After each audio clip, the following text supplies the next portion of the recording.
Hey guys, it's a steaming pile of ship here, and in today's video we're going to be taking a look at the brand new Russian premium destroyer, the Okhotnik. I apologize for getting a video up on this late, but I've actually been having quite a few issues getting this ship to work for me, well, to have a good enough video to show you. I have been having a lot of fun in this ship. It's just been, I'll have it in kind of spurts, I'll have a good part of a battle that would be really cool to show, but the whole game isn't very interesting. And so I finally had a game where it actually shows off a lot of the strengths and a lot of the flaws of the ship. And so hopefully you guys see this in time, that if it helps you make your decision on whether or not you want the ship, hopefully you'll be able to see this in time to make that decision. We're going to switch to AP here because one of the amazing things about this ship is it's got a lot of guns, and when you're pretty close and you get a broadside cruiser like this Kuma is, you can smack them pretty hard. Now watch this salvo. 4 citadels. We just did 10,250 damage in our first salvo fired by using armor piercing. One of the disadvantages, as you just saw, I took quite a ton of damage from that enemy New York over there firing AP at me. You are not a small target in this thing. They've got to have a lot of room to be able to put all these, well, 7 130mm guns, and as you see, we just got first blood. Only one shell wasn't a citadel hit, so that's pretty cool right there. But back to this, you are such a large destroyer that you do take hits, and they hurt quite a bit, especially if a battleship shoots you and the shell manages to go down the ship lengthwise. You're going to take a lot of damage from that type of thing. But you do have quite a bit of weapons at your disposal because of this.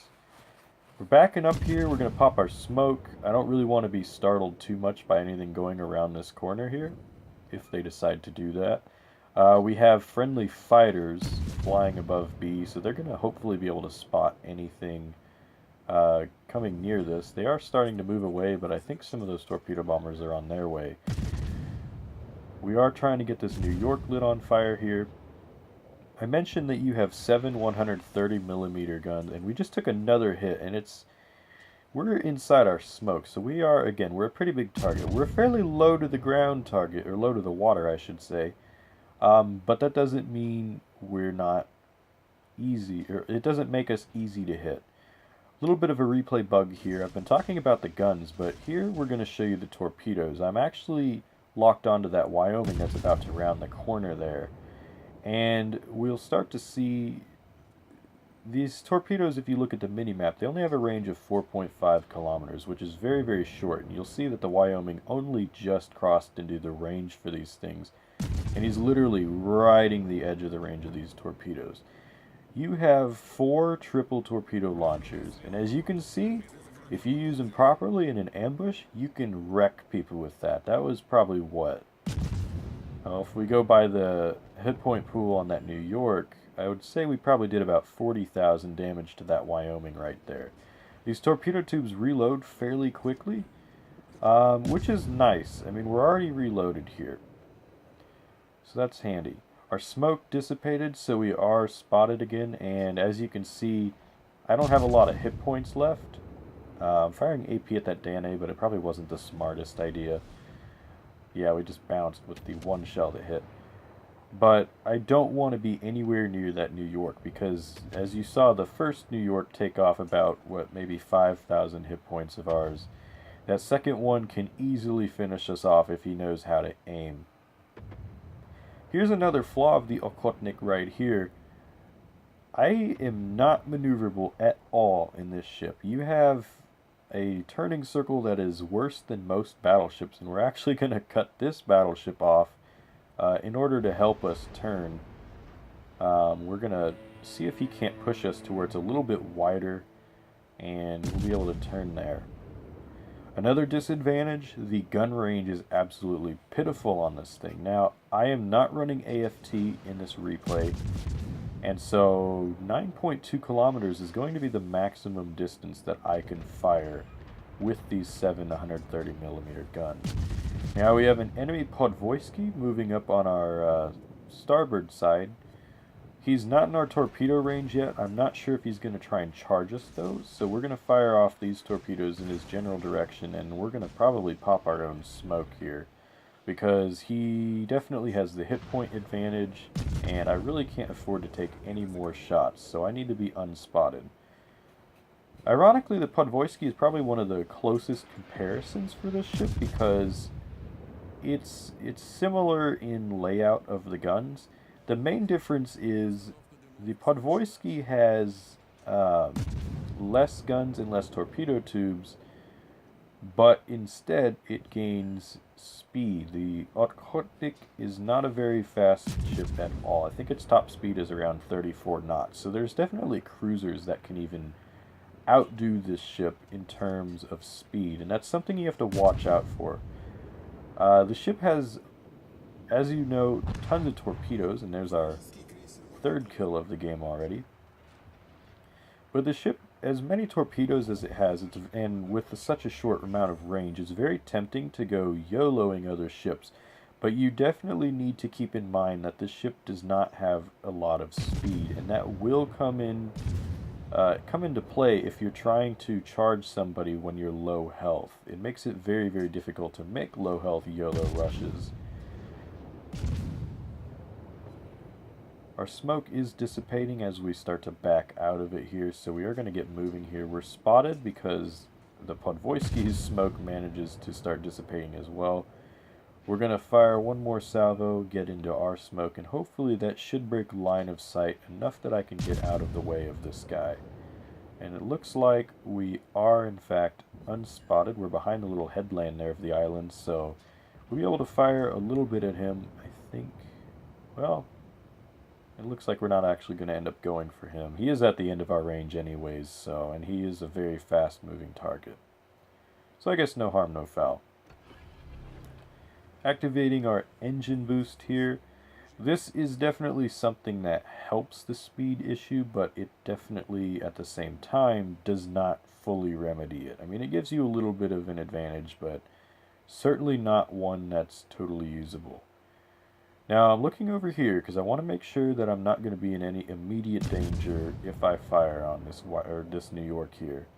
Now, his turrets were not really pointed at me, but I wanted to make sure that the enemy New York wasn't going to be able to fire at me. And Langley, of course, he's got bigger problems to worry about, so he's not worried about me either. And we're going to try and steal the kill on him here. One of the amazing things about this ship, and one of the reasons why I compare it to the Podvoisky, is that it has fully rotating turrets.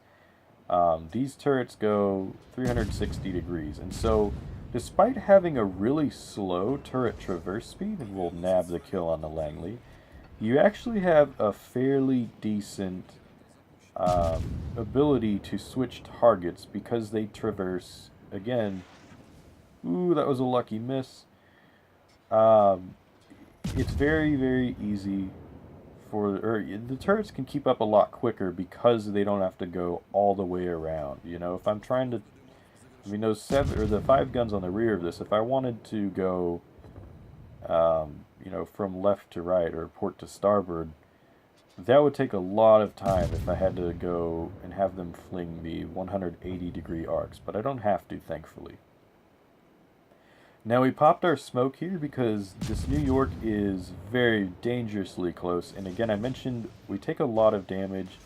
We don't have the most hit points left anymore, and he's not even in torpedo range, so trying to sprint that little distance, especially with another New York right there, probably is not something we want to do. I fired the torpedoes off thinking he was going to continue coming this way, but unfortunately he does start to move. I really don't want to be in the area that we are right now, so we're going to try and sprint the distance to the island up ahead there and use it for a little bit more hard cover and just pray that this guy doesn't end up turning his attention towards me, because I am on perilously low health. And that is something that the ship suffers from, is concentrated fire, as any ship really does, but because you are such a long and not really maneuverable or quick target, it definitely is an issue. Luckily, though, he's not looking at us right now, which is amazing. Unfortunately, That Pavoisky back there is probably going to take some shots at me, so hopefully if he does, we'll be able to dodge them at this distance. And we're going to turn our attention back to him because the two battleships, well, one of them was, I believe, just sunk, and the other one, unfortunately, fortunately rather, is behind that island there. We managed to nail the Podvoisky a couple times. I'm not sure what we damaged him, or what on him module-wise we damaged. It was probably just a gun or something. But since we can't see him anymore, we're going to go ahead and fire on this New York. Now, I'm actually leveling a captain in this, and so we are a little lacking in concealment and gun range, as I've mentioned. It's only 9.2 kilometers if you don't have AFT. However, this ship can actually get its stealth down to, I believe, like 5.3 kilometers, which is a very, very nice detection range. It allows you to sneak up on other destroyers and smack them for a very, very powerful first salvo. And that's definitely something that this ship, as you saw me do to that Kuma, has going for it. The DPM, you'll notice my reload is like 10 seconds, I think. We'll check real quick. I think in this replay I'm using basic firing training, but I've actually switched to superintendent because, as you can see, I'm already on smoke screens, and that's definitely something that keeps this ship surviving, is having more smoke. Looks like my team managed to actually kill that Podvoisky stuck down in Bravo, so I'm going to move towards B because I have a feeling the last battleship is probably down in that area. Activating the engine boost to get down there. But since this thing has a low DPM, you do rely a lot on the 7-gun broadside when you're targeting enemy destroyers. And so having that stealth that allows you to sneak up on them and have basically the first shot and pick your battles is very, very handy. The other nice thing about having such a stealthy, again with Concealment Expert, the other nice thing about being so stealthy is it basically makes the little last leg, if you will, when you have to YOLO into an enemy to try and get the torps away, it makes it a lot easier to get close when there's not cover in between you and them. We're going to try and get over to this Wyoming, who I figured was going back towards B, and it certainly turned out to be true. So we're going to hopefully go near him and be able to use the headland of the island here to launch torpedoes of our own. I'm kind of sitting here hoping that Minakaze misses because I really want to get some more damage in this game. Luckily, he's turning around here, so he's not going to be able to fire his torpedoes for a little bit, which is nice. We'll be able to get closer and maybe use our own torpedoes, and it certainly looks like we'll be getting into range soon. The enemy Kamikaze, he has been spotted up near our Wyoming, and basically that big blob of ships over there. So that's handy. We know where he's at. He's not going to surprise... Ooh... Alright, so since he just took a big old hit, we'll switch back to the guns. Maybe we might be able to steal this kill. I really want to get my crack in this match, so... Come on. Give me the kill, and boom. Kraken unleashed. I was mentioning earlier, maneuverability is an issue, and it's certainly going to be an issue here trying to make this turn here. I think I'm pretty sure your turning circle is worse than like the Colorado or something like that, which is kind of sad. 360-degree gun turrets swiveled all the way around, which is kind of nice. Only the front turrets had the actual physical ability to fire, which is a little annoying, but really not a huge problem because if you look now, I've already got the rear guns aimed at this Kamikaze, so that's nice. Now this Kamikaze should probably be going for me, but realistically, yeah, well, I don't know why he's not. Well, okay, actually I do know why, because the Isukaze is even weaker than me. I just noticed that now. It was the first time I noticed that. I was really curious as to why he was ignoring me in the first part of the game, but anyways, he's going for me now, but I don't think it's going to matter. We'll put the fire out and finish him off.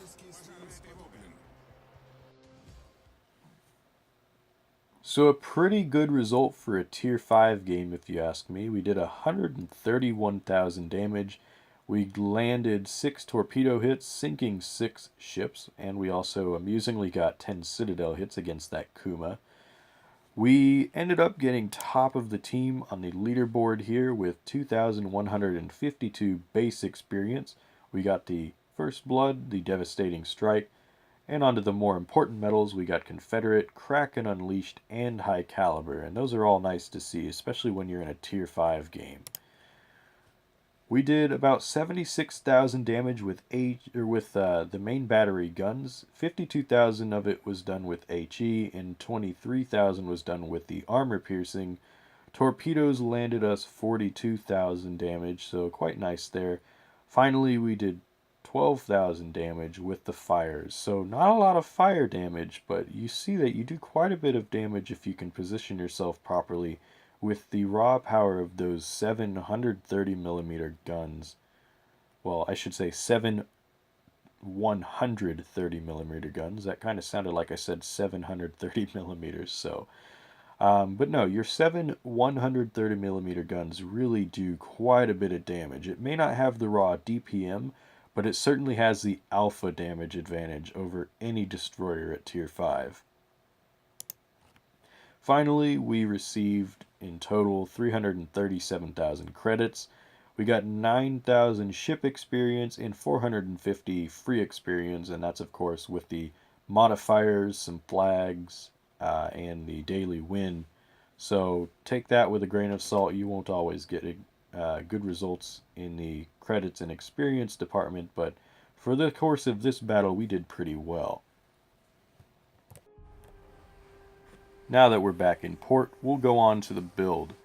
Now, unfortunately, this ship isn't very well suited for training captains, and we'll get into that in a little bit, but to start off with consumable-wise, you're definitely going to want the premium smoke generator 2, most likely damage control party 2 as well, and finally, if you can afford to, the engine boost 2 is going to be really, really handy for those YOLO rushes. Upgrade-wise, you're going to want main armaments mod 1.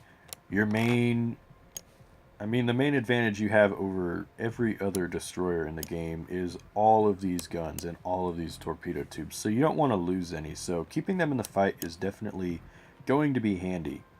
Slot number 2, you want main battery modification 2. The artillery, as you could see in the battle, the guns turn very, very slowly. Unfortunately, they're kind of reminiscent of the Gremieshi, in which they're very, very slow to turn, and so, or the Leningrad. And so for that reason, that's one of the reasons why this ship isn't the best captain trainer, because if you want the ship to be as efficient as it can be, you're going to want expert marksman on this. More on that in a minute, though. Propulsion mod 1 is going to be your last piece of equipment on this ship. It's pretty much the only one that's useful in this slot, so yeah, go figure.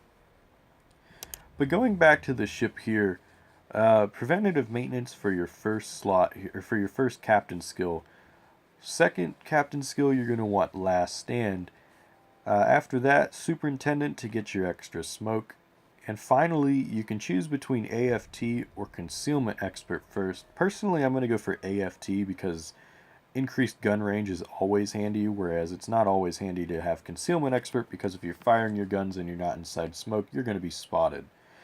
So I'm going to go for AFT first, although with Concealment Expert, I was mentioning that it's a lot easier to sneak up on other destroyers and a lot easier to YOLO charge people because you can get closer before they spot you. And I think it's, again, 5.3 kilometers is like your detection with Concealment Expert.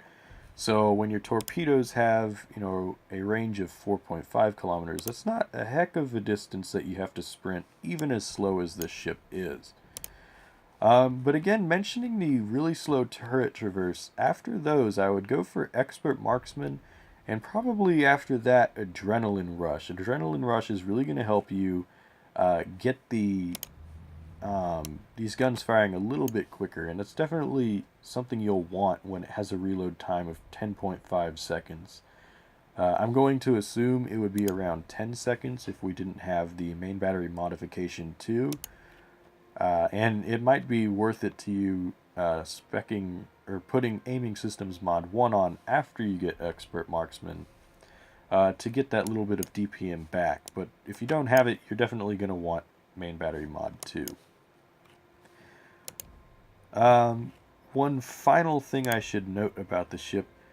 Again, I was kind of talking about how it's not really that great of a captain trainer. And well, I guess that's kind of, it is and it isn't.